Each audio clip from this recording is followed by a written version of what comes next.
All right, guys. So we've had a couple people ask what our podcast setup looks like. So this is kind of what it is. Coffee pot. We got that stored on a chair because I don't have a table yet. Then we got the backdrop over here. Very cool on that side. Podcast table. We do use the Rodecaster Pro 2. Great setup. Use a Shure SM7B with some Rode mics. Got some more backdrop stuff over there. Working on getting some artwork up in here. Then we got our studio lighting that we use, and of course we use a little bit of natural light from the window. That's where the camera sits. I'm actually filming with that right now, but I'm going to roll a clip of it from my phone so you guys can see exactly what that looks like. And that's kind of the podcast setup. So just wanted to show you guys to start this one off. Now let's get going. All right, so there's your rundown of the studio where we shoot the Morning Vibe. A couple people had reached out and asked what we were using for podcast equipment and how we were doing things. And just to show you guys the difference, right now we're rolling audio on a very nice Rode mic that I keep on top of the camera. That's what we shoot a lot of our YouTube stuff with. But as soon as I hit this button, you will see a significant increase in our audio starting right now. Now, what that does, I just turned on the Rode Podcaster and we switched over to the audio from that. And I will tell you guys, the difference is like night and day on audio-wise, as I'm sure you guys can see. Now, we do have nice mics and stuff like that, so that definitely helps. But this Rode Podcaster 2, it's just, I never really knew how good it was going to be until we got one. And it was just, it's an amazing utensil, utility tool, whatever you want to call it, for shooting the podcast. So today, that's kind of what we're talking about. A lot of people have reached out and asked, what you need to start a podcast. And you can go super simple, or you can go very, very, detailed, kind of like we do. You can shoot a podcast with, your phone. You really can. Like I've been wanting to do it while I was on the road, and I haven't had the time to. Well, I'm sorry. I shouldn't say I haven't had the time to. I've been a little bit lazy and I haven't actually done it. So, but you can do anything with a podcast. You can record just audio on your phone. It does not have to be video. So many people are like, man, you do video with your podcast, and that made for radio or whatever. And it is. I just choose to do them in video format, but you can certainly do those in MP3 format too. And again, you can do that as simple as with, a set of earbuds or AirPods, whatever you want to call them, and just, find you a quiet place. I tell people all the time, get in a closet. I mean, I know that sounds crazy, but if you get in a closet, like if you have a walk-in closet in your house, it's going to be the absolute best place for you to film or record a podcast if you're doing talking only, because there's no background noise. If we do that for our wedding films, if somebody's not happy how, their letter turned out or their speech or their vows or something like that, I'll tell them, I'm like, if you have a walk-in closet at home, take your phone in there, re-record the audio, send it to me, and we can use that. It'll be perfectly fine. It's basically soundproof. You don't get all the echoes. And that's what these microphones do. They just kind of take out the background noise and the echo. Once you get just a little bit away from this, like, I don't know, you can probably hear that a little, but I hear it way more in my ear than I do my headset. So these microphones are great at reducing background noise. I am going to go ahead and link everything that I use down in the description box below. I've had a couple people ask all the way from this studio lighting. This is adjustable studio lighting, so I can take this all the way down from like super soft all the way up to really high. The Shure SM7Bs. Funny story, I bought these mics, golly, probably 5 years ago. That was back when I thought that's what I was going to be doing on the platform, was doing like interview style sit downs, much like what we're doing today on the Morning Vibe and what we're doing some over on the main channel. But it's been an interesting ride. But yeah, I've got all this stuff linked down in the description box below. I don't make any money off of any of this, so I'm not like encouraging you to go out and buy exactly what I have. I just want to give you the opportunity to look at exactly what I have, so you can kind of see and get a rundown of how we shoot the Morning Vibe. That's something that's been asked of us, and we wanted to make sure that we delivered on everything that you guys are asking. So got my Route 66 coffee cup. You have to have one of those. Oh, that coffee is so, golly, man, I wish I'd have brought it over here with me. There's a coffee company here locally called DeLuna Coffee, and they make several different bags of coffee, pre-ground. Then you buy just whole bean, whatever you want to do. We buy ours whole bean because I do like to grind my own.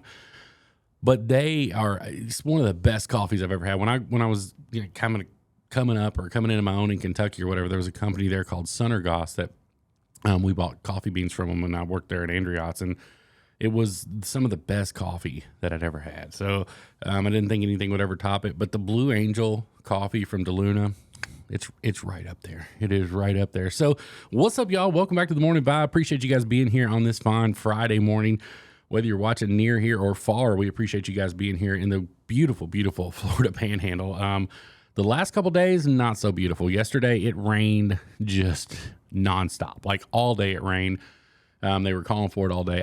I've been trying so hard to get out and make a beach video for the main channel or for the Cameraman Ron channel, and it's been a task. I'm not gonna lie to you guys, because basically it's just been nonstop, like wind and rain. It's either been too windy to get out on the boat to make a video, or it's been too nasty to get out on the beach. You want a little bit of rough conditions from pompano, from what I've been told. Guys, I'm not a good pompano fisher. Everything that I've figured out on the boat side of things and really kind of started putting some stuff together and, becoming a little bit better of an angler, none of that's happened on the beach yet. So, fortunately, I talked to Matt Poole from Ninja Tackle. Ninja Tackle is one of my partners over on the Cameraman Ron channel. Provides us with amazing surf rods and amazing 7-foot rods that I use pretty much religiously over there now. And it has been wild to see the growth of his company. I kind of got off on a tangent, but that made me think about it. Matt started his business in a garage. He still works his business out of a garage. But his business now is much, much bigger. So, Matt is, he's such an amazing dude, but he put me in touch with somebody here locally that I truly believe is going to be able to help me up my beach fishing game. I truly mean that. I think he's really going to be able to help me up my game, and become a better surf fisherman, because I've not spent much time on it. I'm going to be honest with you guys. When I do go out there, sometimes I get very impatient. I just go out and I set up the first spot I think I see. I really don't take enough time to read the beach, which is so important when you're surf fishing. If you've ever been to the beach and you've seen, you've been out there and you got a 4-rod spread going and you're not getting anything, and then you look, maybe 100 yards down the beach and somebody's down there just wearing them out. That's probably not luck. That person probably down there probably knew exactly what they were doing, exactly what they were looking for. So, hopefully my contact, that'll be a video that'll be coming out very, very soon. I'm looking forward to that. Got a big day today. It's, we've got I can't remember the name of it, but there's a big pompano tournament, being put on down here by Blaine, another local, content creator, does a great job with this tournament every single year. I'm not fishing in the tournament. I'm just not good enough to fish in a pompano tournament. I would literally be wasting my time going out there and trying that. But that Blaine does an amazing job. But with that, there's a lot of people in town right now that come out for that tournament. Chip Brundage is in town from the Sinker guy. I'm going to be meeting with him later today. I've been doing some work with Chip, and it does an amazing job. He's from over on the east coast of Florida. I think we're actually going to be fishing together. And then Deerfield Manufacturing. There's one thing that I've never invested money in, and since I've been here, that that probably should have been my number one priority, and that has been sand spikes. And Deerfield, they make the absolute best sand spikes. Whether you're looking for just a basic spike or you're looking for all the way up to something that will hold your cell phone and a drink and everything else out there. But I am meeting with them today. I'm pretty excited about that because I'm going to be getting a few of their sand spikes. I can't wait to utilize those. Matt's sending us some more surf fishing gear. So we're going to be set up to fish on the beach. Now, whether we're going to have any kind of success at it at all, I don't know. We shall see. So, but I want to get into kind of the meat of today's podcast. And I'm going to be honest with you guys, I'm going to rant a little bit today. I really am, because this is something near and dear to my heart. And I mean this. I've had an artist that I have respected and enjoyed for many, many years. And he made an announcement this week that he was leaving the music industry. And my disappointment is so high right now. It's unreal. But hear me out. It is not because he's leaving that I'm disappointed. Granger Smith, many of you know, has been a country music artist. Golly, I don't know how long Granger's been around. It's been a while. I mean, Granger's been on the scene for quite some time, and just an amazing artist. And of course, if you know who Earl Dibbles Jr. is, and you don't realize the fact Granger Smith is the Earl Dibbles Jr. brand as well. They've done such an amazing job with that, from a standpoint of taking his music career, creating this alter ego, and then essentially creating the Yee Yee brand, and the Yee Yee brand turned into the Yee Yee Nation. And that's such a sustainable marketing brand now. But My disappointment is not in Granger's decision to give up music. I totally respect that. Granger's giving up music because he wants to go into ministry, which to me, for someone to be willing to step out and chase their calling, like what God has actually called them to do, is amazing. I mean, he's leaving a successful career to step out in faith and pursue ministry. And then obviously God has called him to do that. And that's an amazing, amazing feat for him. Where my disappointment lies, and this is where the rant comes in, is not that he's leaving country music. It's that country music abandoned him. And I mean that. And I feel like they always have. Granger Smith, in my opinion, is one of the most talented singers, musicians in the industry today. He's never, ever gotten the recognition from country radio that he deserved. And of course, I've never talked to Granger directly, but he has, and you don't need to be an insider to see this. Granger has always bucked the system. He's never conformed to what country music wanted him to be. He's always just been Granger, and he's always just played Granger's music. With the Earl Dibbles Jr. stuff those in, but that's still Granger Smith's music. I mean, let's not kid anybody. And I just feel like I feel like he was never given the recognition he deserves. And I think that happens so often nowadays, that we have really, really good artists, really, really good content creators of any fashion or form, and they never get to be what they should be because the media or the powers that be just doesn't allow it. And I think Granger Smith may go down as the number one example of that ever. This guy, if you've ever seen him in concert, one of the best concerts, if not the best concert I've ever been to in my entire life. Sarah and I had wanted to see Granger Smith for years and years. It was kind of funny, and I wish that PYT was here to tell this story because she tells it way better than I do. But we got worked with a local radio station there in Louisville, Kentucky. It's probably been, golly, 7 or 8 years ago now, something like that. Well, she became really good friends with one of the local DJs there. And Jessica reached out to Sarah, and she's like, hey, I don't have anybody going to the Granger concert with me. At that time, they were doing the Queued Up Country series down at, I can't even remember the name of the place, but it was a local spot down in Louisville. They were doing the Queued Up Country series, and it was up and coming artists. And at that time, Granger was really, really breaking onto the scene. He had just come out with the song If the Boot Fits. I'm pretty sure Backroad Song may have already been out. I could be wrong about that. But Sarah was going to get to go with Jessica, who was a very, very well-known DJ there in the Louisville area. And so she was all access. She was going to have the whole kit and caboodle for this show. And like 3 or 4 days before it happened, Granger fell off the stage and broke his ribs. So he had to cancel like a slew of shows after that. And when he did, Sarah missed out on the opportunity to see him. So we had kind of chased the idea of going to see Granger Smith for a while. Well, he came to town last year. He came here to the Pensacola Bay Center, and he was with Justin Moore. He was actually opening up for Justin Moore. It was the very first night of the concert tour. I like Justin Moore. This next statement is no knock on Justin Moore whatsoever.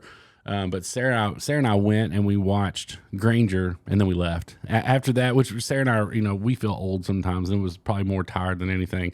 But we were there to see Granger Smith. I understand he was opening up for Justin Moore, and I'm sure that was a great show, but the Yee Nation showed out for that show.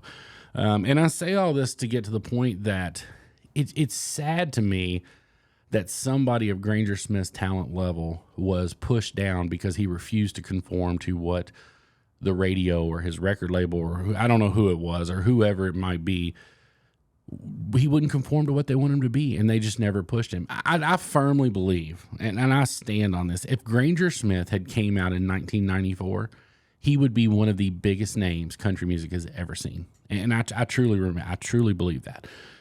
His style of music, the way he sings, him as a songwriter, amazing.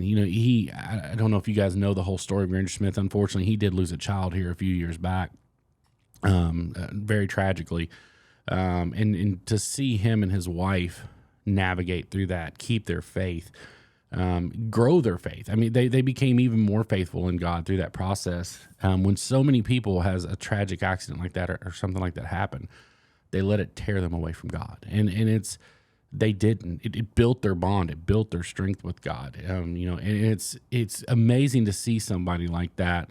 But to me, it's tragic to see them never reach their full potential of none of their own doing. I truly believe that. Like, I don't think for a minute there's anything Granger Smith's done that caused him to not be a country music superstar like he should have been. I think he did the right things. I think country music radio pushed him aside because of his beliefs. I don't know. Maybe his beliefs, maybe he wouldn't conform to the pop country. I don't know. I don't know what it was, but it just is, to me, he just never got the recognition that he deserves. So it's to me, I 100% respect him for walking away from music. He's doing his farewell tour in 2023, and stepping away from the music side of things to pursue ministry full time. 100% respect his opinion, and calling to do that. I think that's amazing that somebody is willing to do that. I am disappointed the fact that I just don't feel like he ever got the recognition that he deserved for, you know, being an artist that he is. I mean, that's the bottom line. I truly believe that. So, Granger and your family, if you ever see this, I doubt that you will, but if you ever do, I wish you guys nothing but the best. We pray for you guys every day, and hopefully your pursuit of ministry will be a great one, and you will, everything that God is calling you to do, you will accomplish. I truly believe that, and congratulations to you on having the wherewithal to step away and do what you feel is right. We're going to talk about a couple other things in this one. I did want to kind of go on that little rant. That saddens me a little bit. It really does. But you know, it's one of those deals where you just got to kind of roll on, and if you feel like God's calling you to do something different, and that is difficult. I mean, if you've ever been in that position where you think you're on the right path, you think you're doing what God has called you to do, and then all of a sudden you realize you're following your path and it's not necessarily God's path. And sometimes that's why that path seems so difficult, I think, is you're fighting at every turn. And I see people, and they're throwing prayers up, and they're mad at God, and they're like, hey, this is supposed to be what I'm doing. What's going on? I pray religiously. I'm so faithful, but it's just not going like I think it is. At that point, you have to take a step back and be like, okay, it's not going the way I think it is. Maybe I'm on the wrong path. Maybe I'm not doing what God thinks it's supposed to be. And I'm a true believer of that. I really am. I think sometimes you have to swerve per God's plan, and not necessarily your own plan. And, you know, it was funny. I was on Facebook the other day, and you know, Facebook, you love it, you hate it, whatever. I mean, Daniel said it best when I sat down with the podcast with him. He was like, man, he's like, everybody thinks that social media is going to be the end of the world, and whatever. Maybe it will, maybe it won't. I don't know. I have no answer to that. But I pull a lot of inspiration from some of the stuff that gets posted and said on Facebook from people who are positive, because there are a lot of positive people still out there on social media. You just don't see them because they do get suppressed sometimes. But you guys have heard me mention Josh Settles on the podcast before. He's a pastor there in Shelbyville. And he had somebody in his congregation. I don't want to call names or anything like that, but they had stepped away from the church for a while. Because they were angry with God. I mean, there was no question about it. They'd had some things happen in their life, and they were angry at God. And they went back to church, and they showed up, and, you know, a lot of pastors would have given them this whole, like, you know, you shouldn't have done that. You should never be angry with God. You should, you know, God knows best. And while all that's true and maybe should be said, it might not be the right thing to say at that time. And I think Josh Settles said the best thing I've ever heard. He's like, so why haven't you been here? And person told him, said, I was pretty mad at God. Josh said, all right, so that's good. At least you still believe in him. And like, those words hit hard. I'm like, you're mad at God, and that's okay. You can be mad at people. But if you're mad, that means at least you still believe. And I was like, man, you know what? Like, what better words could have been spoken to someone right there?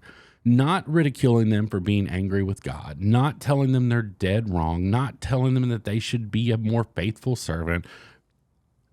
Glad you're angry at God. It means you still believe in him. There's still hope. God, man, what a powerful statement. Like seriously, it was one of those deals where when I'm reading it, and I had to go back and I had to read it a couple times, and I'm like, what a powerful statement. Like, not ridicule, just hope. That's the prime example. If you can turn any conversation into something positive, if you allow it to be, and Josh Settles does a great job of that. So props to him and props to those guys for that do follow their ministry hearts, and because that's not an easy path, guys. It's not easy to be a minister and to be a true servant of God. It takes work, it takes dedication. So huge shout out to them, guys. I know this one didn't really have a direct line today of what we were talking about. We were kind of all over the place. I did want to go over all the podcast stuff, which we did.